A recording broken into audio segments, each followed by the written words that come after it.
Good morrow, scholars. Welcome to the finale of Witch and Wizard. If you didn't watch the last video, you don't know. I should have waited a minute. I decided to do some workouts right before recording this video. So I'm a little out of breath and a lot out of brains. That was weird. Hey, the sun's coming out. It was storming really bad last night and the day before, so I didn't get to go enjoy the 4th of July fireworks. I mean, I was gonna go anyway if my friends had wanted to do something, but since none of them responded, I just stayed home. Anyway, we are in chapter 101, Wisty, 293. And I think I mentioned it's the finale. Anyway. It was more than a little scary to be on our own, me and Wit in a stolen van. Well, that was the deal. Just us, except for our budding pet shop, Pfeffer and Byron, the world's most annoying, pointy-headed, formerly traitorous weasel. With our clean clothes and tidied hair, my beautiful auburn hair, we sure looked like New Order kids, so we would probably be safer. We were learning to rely on our magic more and trust in her powers. It's harder than you would think. Wit had been telling me about seeing his oneness again, and hearing the prophecies about us, which didn't include the one we saw on the wall inside Garfunkel's. Also, poor Wit was seriously pining for Celia, hoping for a dream visit at least. As for me, I was just enjoying the ride, blasting Stone Smack's first album with the van's stereo speakers turned up. Way up. That's likely to draw some attention to them, though, isn't it? Let's see. I can't think what band that would be. If anybody knows, let me know down in the comments. Here, need some help? Said Byron, swinging me the end of a large bandana. If you tie this to the clothes hanger thingy, I'll have a nice little hammock. Wait, what?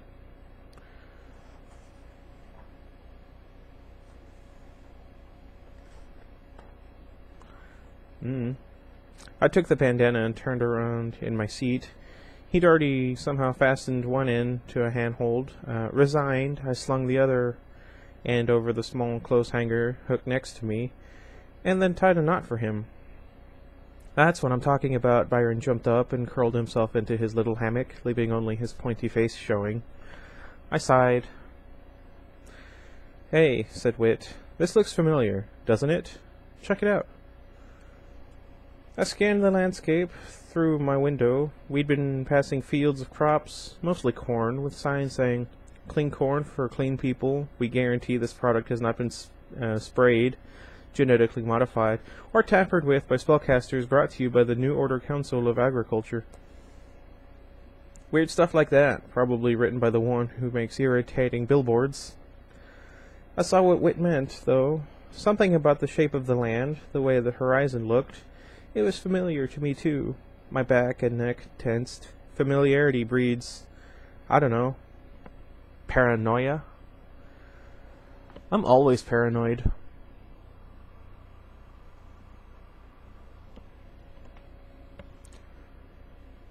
That wasn't a self-demonstration, it was just funnily timed, unless it wasn't.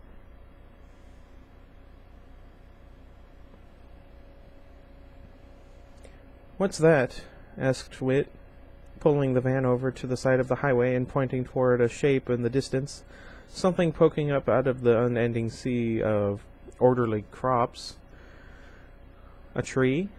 I said, and had the most horrible feeling settle in my stomach. Why would the New Order have left a single tree standing? We climbed out of the van and, without a word to each other, began walking toward it, Pfeffer in tow. We crossed a few fields and some paths that, underneath a layer of dust, we could tell were abandoned streets with double yellow lines down the middle. It took us half an hour or so to walk it, and all the while the pit of my stomach dropped farther and farther. But I didn't truly feel like I was going to throw up until I saw the birdhouse. Our birdhouse. The birdhouse Dad had built for Whit and me and our mom, nailed just where it had always been, 20 feet up on a massive trunk of the oak tree in our backyard. How many times had I looked up at the spreading oak tree? My dad said it had been there for 100 years or more. Whit and I had climbed it when we were little. Whit had used its acorns for batting practice, plinking them sometimes all the way over on the neighbor's roof. Also, he had fallen from that tree, breaking his leg like it was made of peanut brittle. I haven't had peanut brittle in forever. I'm hungry. What should I eat? Now the tree stood by itself at the edge of a recently planted New Order field. Everything around it, every house, ours included, was gone. That's sad. I drove by my old house with my little brother. You might have seen him if you watched a few of the videos. We used to live in the next town over, and we were over there because he had school, and I was picking him up. I thought, you know what? Our house is like right there when we were making our way back. Let's go see how it's doing. And it looked almost exactly the same, except for the cars in front. The boat was gone, but that was to be expected. I didn't get a chance to see the backyard. I don't know. Anyway, where was I? Oh yeah, chapter 102. Where's our house? Where are Mom and Dad? I said in a whisper. Looking at the rippling corn patch where we used to live, where we had grown up, where we'd had such unbelievably happy times, except maybe my school detention days. I remembered what Mom said whenever we came back from a vacation. I remembered every word. Let's see, north, east, south, and west. Our home is in the center. Though we may roam, our home is best. And speak love, you may enter. Oh, that's nice.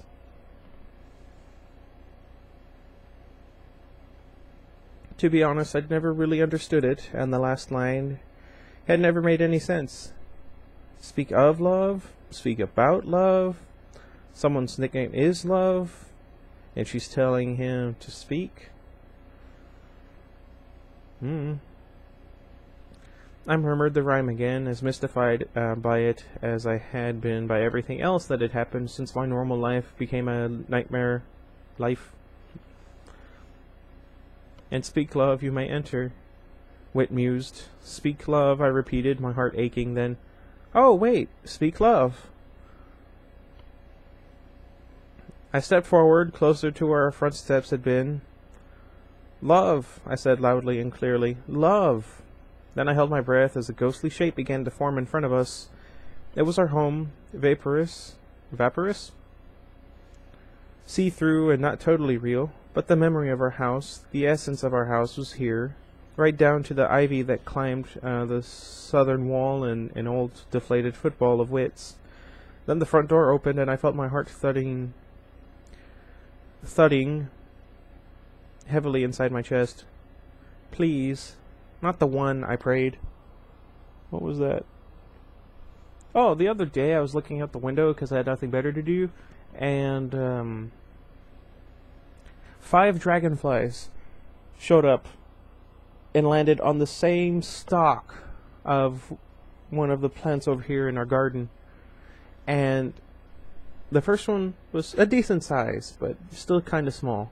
The next one was slightly bigger, and it continued that way until the 5th one, which was the biggest dragonfly I'd ever seen since living in this house.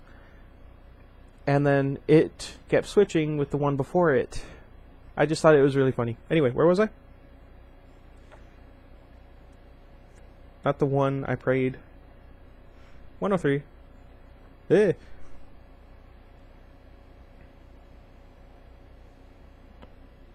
Okay. Mom, I whispered as her form started down the steps. Dad. They came to us, and of course we wanted to hug them, but we couldn't, any more than Whit could hug Celia. A horrible realization dawned on me. Are you half-lights? I asked, my voice twisting hideously, on the verge of a bawl. Not that one. Are you dead? We're not dead, Wisty, Mom said. We're just someplace else. You'll see us. You'll see the real us soon enough. I hope.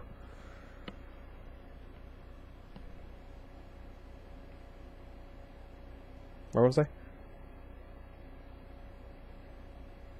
Mom, I said again, my jubilation at her words almost making me faint. Could my emotions possibly roller coaster any worse than this? I threw my arms out and tried to hug her again. Why can't we touch you then? My sweet darlings, Mom said, and it was pure her. We're alive, trust me, but we're not really here right now. Magic has brought us here to you today. Someone else's magic. Ow, my ear. Dad chimed in. The important thing is that you know we're so very proud of you. Your time in prison, how you rescued the children, how you dealt with that evil and unworthy judge. That was a bit much, if you ask me. I do not condone wanton murder or cruelty to animals. Anyway. And the one who thinks he is the one, you've done amazingly well. You two are the present and the future, Mom said, smiling, and now we know you can do it. This has just been a warm-up. A warm-up? For what? I asked. I just want to be home again. Mom smiled wistfully. You'll see. But first you have to believe, Wisty, that you're a very, very good witch. And one day you'll be a famous musician, too. And you're a very, very good wizard, Whit, Dad told him. And believe it or not, you're going to be an important writer. I want to be a writer. Whit looked aghast. I thought that the wizard thing was pretty out there, but Dad, but a writer? You've got to be kidding. Do you have your journal? Dad asked, still very serious, and then he looked at me. And your drumstick? You haven't lost them, have you? I nodded and held up my drumstick. Whit pulled his journal out from his waistband. We'd gone to ridiculous lengths to keep these things safe, but for what reason? Because I was destined to be a musician? Because Whit was going to be an important writer? Who had time for writers and musicians these dark days? Mom held out a hand toward my beat-up, dirty drumstick. Okay, Wisty, you've proven you're ready to do this. Transform that stick into its true form. At this point I was used to failing, but I really hated to fail in front of my parents. Who doesn't? Mom, I stalled. You know I've got like a C- track record in that department. The difference is that now I'm right here. You can look into my eyes. All of the secrets are in there. When is the last time you really, really looked deep into your parents' eyes? I bet you don't even remember the last time.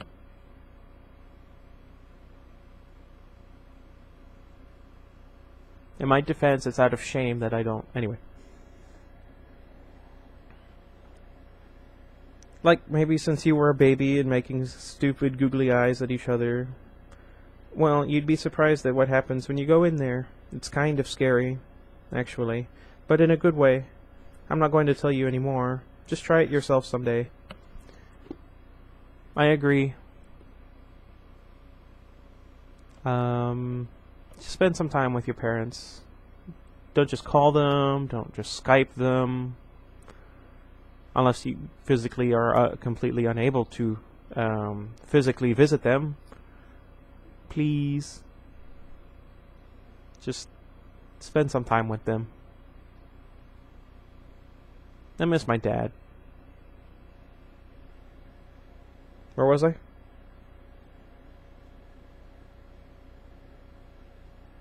Speak, love. You may enter, Mom murmured. And I did. And when I looked at the drumstick, it had turned into a dark, slender wand. You heard me, a witch's magic wand. I wanted to get my mom one of the One of those light-up wands from Barnes & Noble from Harry Potter. But I can't remember her favorite character. I think it was Ron. Anyway. Like me, you probably thought a wand was just a fantastical figment of legends and fairy tales. Well, we were both wrong. For one of the few times in my life, I was speechless. Now you do it, Whit. Open the journal and look at me. Dad held his hands above Whit's shoulders, and as Mom and I watched them speak wordlessly to each other, the journal filled in with lessons, explanations, magic spells, everything a witch and wizard would need to know. Whit whispered to me, "I'm glad I didn't leave it in the prison." "We adore you both," Mom told us, "but we have to say goodbye for now." "We love you," called Dad. "Goodbye. For a while, anyway." "No, stay," I cried, but Mom and Dad had already started to fade. "Mom, I love you. Come back. Please don't leave us already. Please," I cried. And suddenly my parents were gone. Our house was gone too, even the birdhouse. I sank to my knees in the sun. Pfeffer licked my face. Dogs just know what to do, don't they? Finally, I struggled to my feet, and Whit hugged me and hugged me. "This book is amazing," he said, obviously trying to cheer me up. "Look, this is what I'm talking about." He held the book open under my nose, and I sniffled as I looked at it. Actually, it was amazing. "How to de-weasel someone," the page read in fancy letters. I frowned and read on. "If you've accidentally turned someone into a weasel and you don't wish them to remain a weasel, first you must..." I looked at him. "Shred that page, please, will you?" "I don't know. The weasel might come in handy as a human at some point. You never know." "Anyway," he said, and tugging at my sleeve, "we've got things to do. Kids to save. A new order to crush." "Which?" "I don't know." "Okay, wizard," I sighed, and followed Whit, where was I? Went back through the cornfields to our battered blue van. I was ready for whatever came our way. At least I thought so. After all, I was a bad, scary witch, and Whit was a super cool wizard. I wonder if they'll run into a warlock. I can't ever remember. What's the difference between a wizard and a warlock? Where was I? Then the weirdness continued. Emerging out of the corn came from the same way we'd come. Byron Swain appeared, de-weaseled. "Don't look at me like that," he said. "Your mom did it. She said I should watch over you two." And off we went to crush the new order. Except things didn't go exactly according to plan, just according to the prophecies. Epilogue. The last.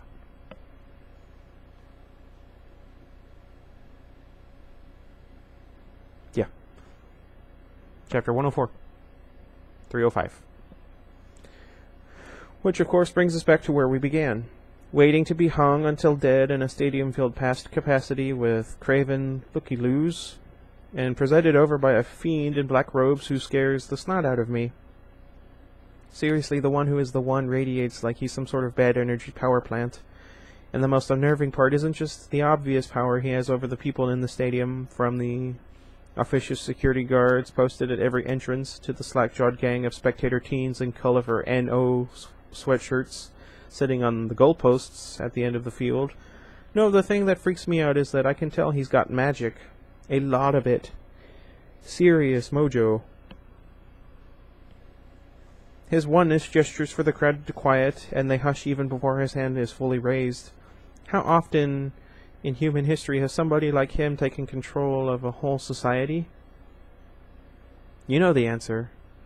My friends. Far too often. It looks like he's going to give a speech, which will definitely put me over the edge. I mean, it's bad enough that his evil is going to be the last things we all good see, but now his words are going to be among the last things we hear. That is, unless this vague but growing feeling I have is in fact some sort of witch's intuition. See, I have this weird sensation that at the last moment we're going to find a way out of this horrible, unspeakable situation and live to fight on and hopefully have something to do with bringing goodness and prosperity to all, aka Prophecy 6. But that moment isn't here yet. In this moment, there's just quiet.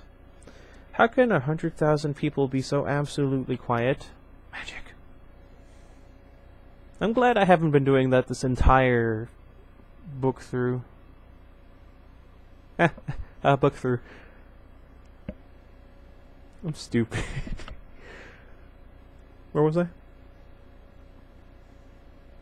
So quiet you can hear the faint breeze rippling through the stadium. So quiet there's nothing to do but be scared. Really scared. So how are you doing, wherever you are? Listen, please. Seize the moment. However worried you may be about what's coming next, it's your brain, it's your life, it's your attitude. Go out there and fill up with sights, sounds, and ideas that are bigger than yourself. We all know from history, to say nothing of this current reality, what can happen if we stay quiet and just do what's put in front of us. And don't worry too much about Wit and me. Word of what happens next will get to you, I promise. And I'm a scary witch who keeps her promises. To be continued. Well, that was interesting. I feel bad that I, excuse me. What do you call it? Was so out of breath for the longest time. Okay, I'm gonna upload these. I'm gonna do some more workouts and some stretches, and then I'm gonna run some errands and maybe play a game or two. Let me know if you'd be interested in watching me play Witcher 3. My friend Ryan suggested it because I get scared easily. Anyway, before I take too long, let me know what you guys think I should read next to replace this. I may end up recording some gameplay and doing that as a second video until I find a good book for you guys. And let me know what you'd be interested in. Man. Until next time. Goodbye, everybody. I'm still out of breath.